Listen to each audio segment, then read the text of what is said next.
May 633 AD. The Sassanid Empire was no longer dealing with an irritation on its frontier. It was facing a crisis. 3 armies had already marched out to stop the Muslim advance. All 3 had been broken. It had struck directly at Persian prestige. Commanders had fallen. Soldiers who had expected to crush a desert army had instead been outmaneuvered and destroyed. The confidence that had surrounded the imperial court was beginning to disappear. In Ctesiphon, the capital of the Sassanid world, the mood was changing rapidly. Only weeks earlier, Khalid ibn al-Walid and the forces from Arabia had been dismissed as raiders operating beyond the empire's real centers of power. Now that illusion was becoming impossible to maintain. Yazdegerd III could see the danger spreading across Iraq. One army after another had failed to contain it. Roads that had once seemed secure were becoming exposed. Arab tribes who had lived beneath Persian influence were watching carefully. Every new defeat weakened the belief that the empire was untouchable.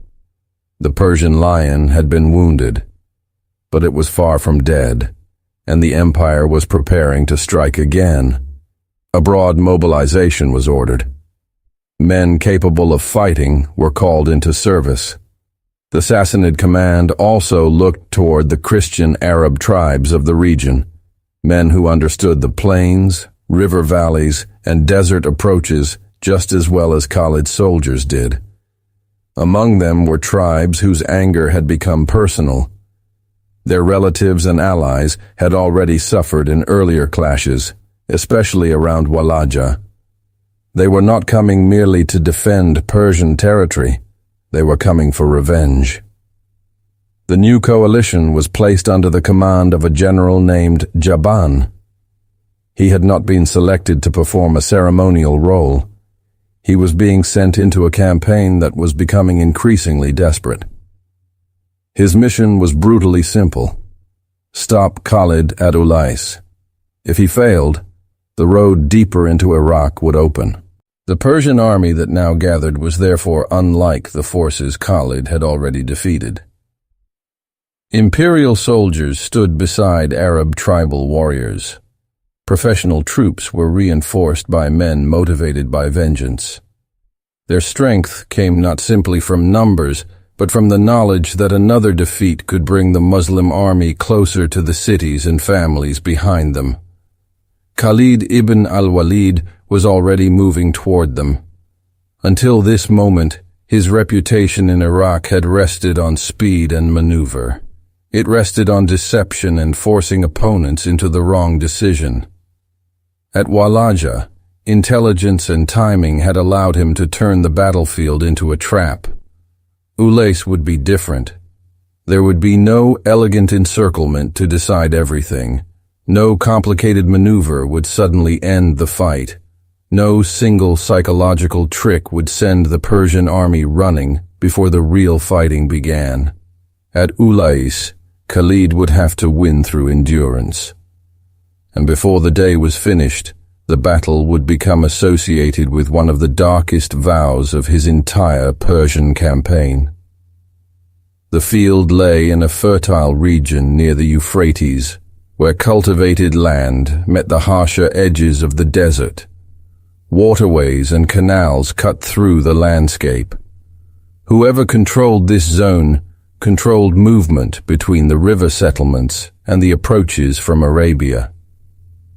Jaban's coalition reached the area first. According to the tradition preserved in the account, the force assembled against Khalid was enormous. Persian imperial troops and allied Arab tribes formed a host said to number tens of thousands. They were weary from mobilization and movement, but they were not demoralized. In fact, many of them were confident. They had numerical strength. They had allies familiar with Khalid's style of warfare. They had the Euphrates and its waterways behind them, limiting the possibility of a retreat, but also reinforcing the idea that there would be no running from this fight. This was where they intended to stop the invasion. As the Muslim army approached, dust rose on the horizon. Jaban could see that Khalid's men had marched hard. The sun was high. Both armies were approaching the moment when hunger and exhaustion could become as dangerous as swords. Then Jaban made a decision that would define the opening moments of the battle. He allowed his men to eat. The reasoning was understandable. Khalid's army had covered distance to reach Ulais. Jaban apparently believed the Muslims would also need time to rest and organize before beginning a major engagement. His own soldiers could eat, recover their strength, then form properly for battle. Across the field, however, Khalid received a very different picture from his scouts. The enemy had halted. Many of them were occupied with food. Their weapons were not yet fully ready.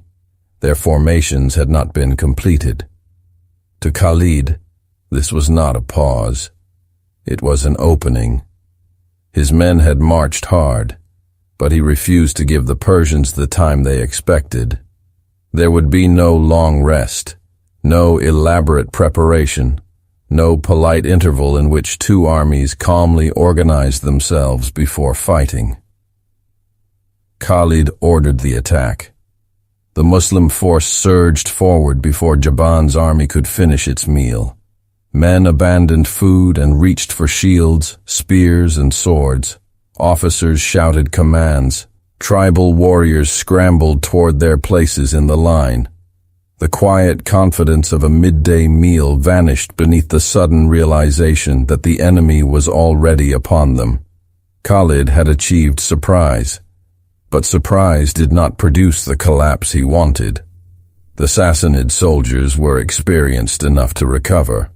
Men who only moments earlier had been eating formed ranks. Shields came together. Officers managed to impose order on the confusion. Alongside them, the Christian-Arab tribes fought with an intensity sharpened by anger over previous defeats. The initial Muslim blow struck hard, but the line did not disappear. The Persians absorbed the attack. Then they struck back. Any quick victory Khalid might have hoped for had evaporated. The battlefield changed. What followed was not the kind of engagement that could be explained by one brilliant maneuver. The two armies locked together, and Ulais became a contest of physical endurance. At Ullais, Khalid had shaped the battle before the decisive moment arrived. At Ulais, the decisive moment refused to arrive. Hour after hour, both sides continued fighting beneath the heat. The Muslim army had entered the battle after a demanding march. The Persian coalition had been surprised before it could prepare fully, yet it now understood that retreat could mean disaster. Every advance by Khalid's men met resistance. Every attempt to open a gap was answered. The battlefield became a place of exhaustion, dust-coated armor and clothing. The sun beat down on men already drained by movement and combat. Soldiers who had begun the day believing the battle might be settled quickly discovered that neither side was willing to surrender the field. The Persians were fighting with more than imperial discipline. They were fighting because the consequences of defeat were becoming clear. Behind them stood the settlements of Iraq. Behind those settlements stood their communities, their wealth, their families, and the political order that had dominated the region for generations. For the allied Arab tribes, the struggle carried an additional weight. Previous battles had created debts of blood and honor. Men who had lost relatives to Khalid's earlier victories now had the opportunity to strike back. That fury helped hold the line. Again the Muslims pressed forward.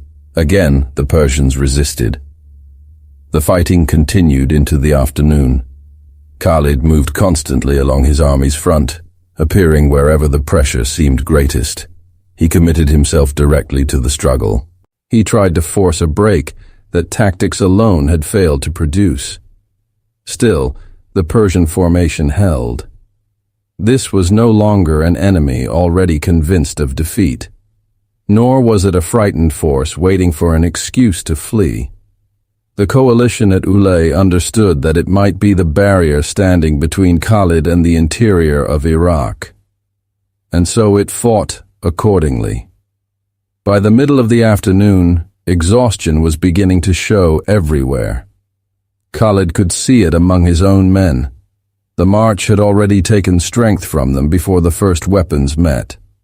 Now hours of continuous combat were consuming what remained.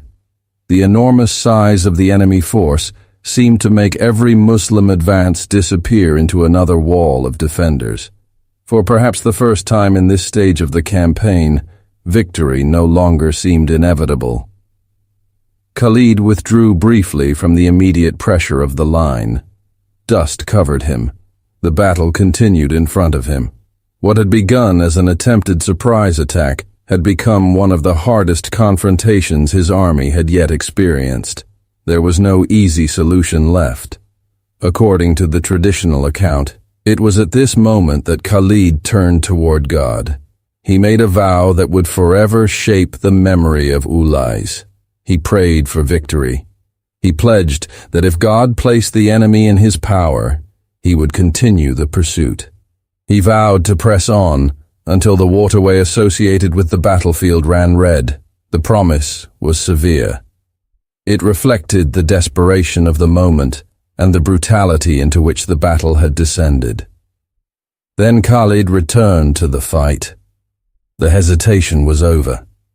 He gathered the strongest fighters around him and drove toward the center of the Persian position. He sought the point where a concentrated assault might finally crack the resistance.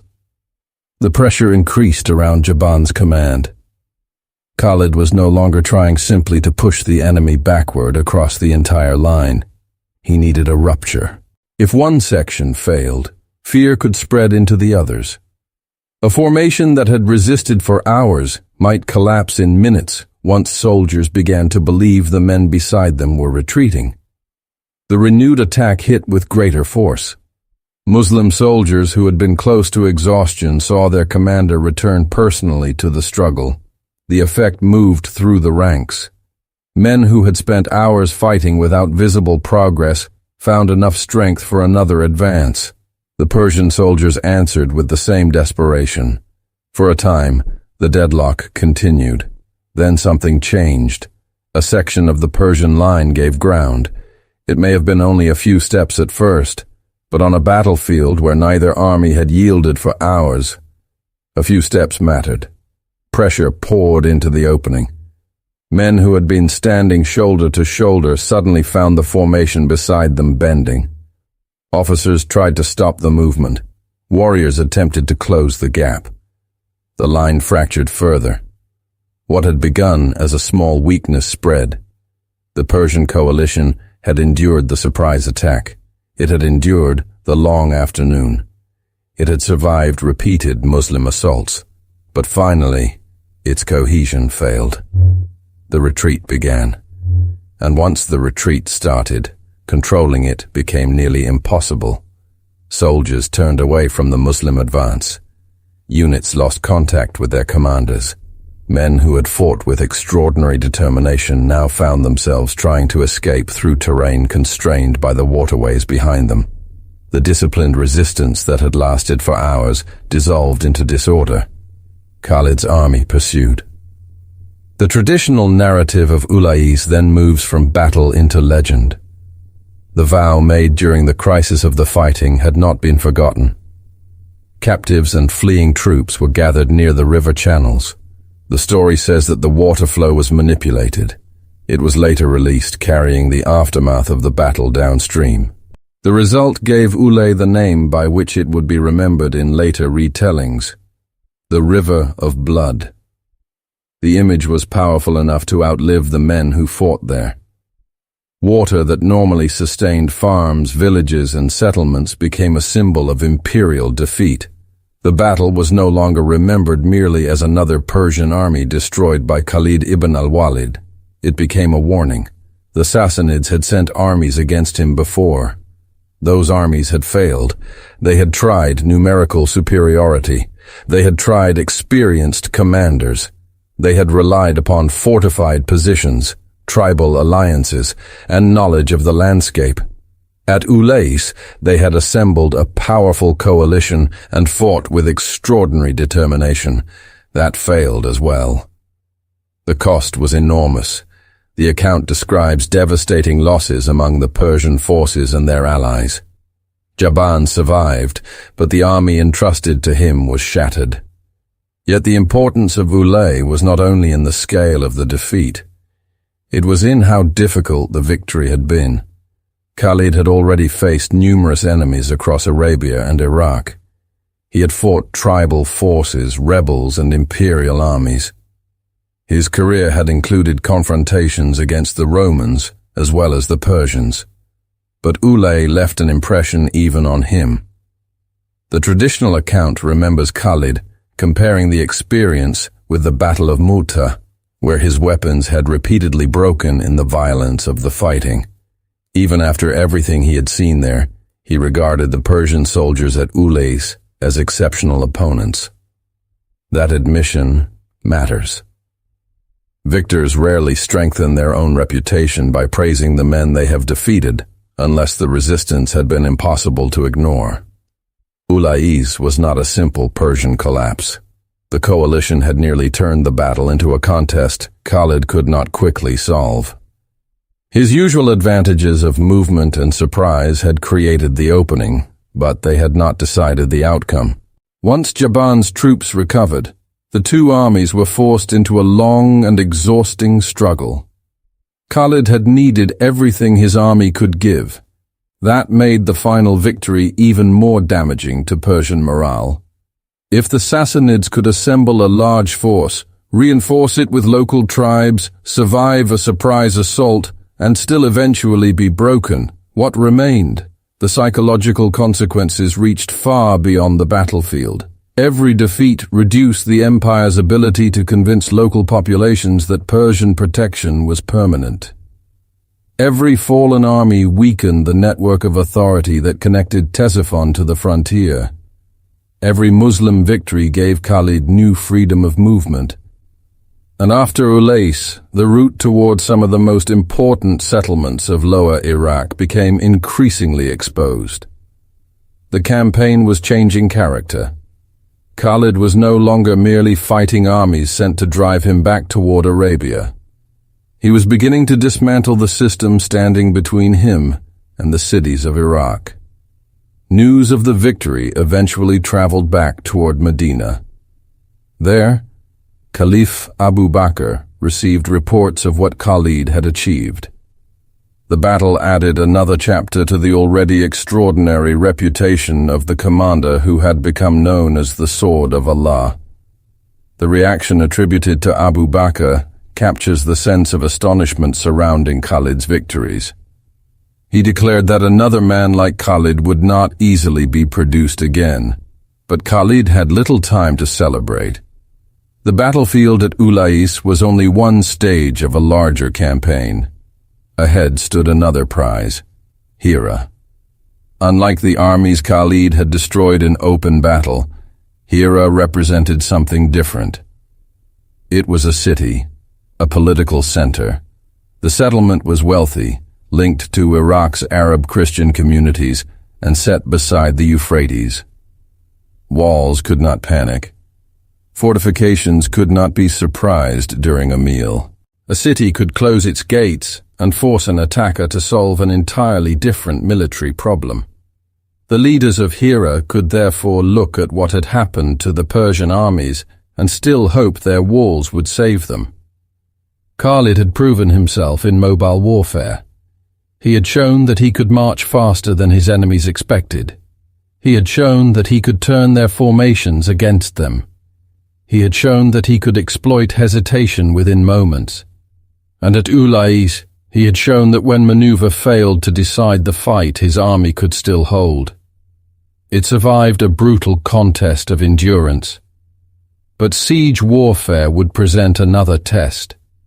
The rulers behind Hira's defenses could still believe that the man who had devastated armies in the field might lose his momentum before stone walls.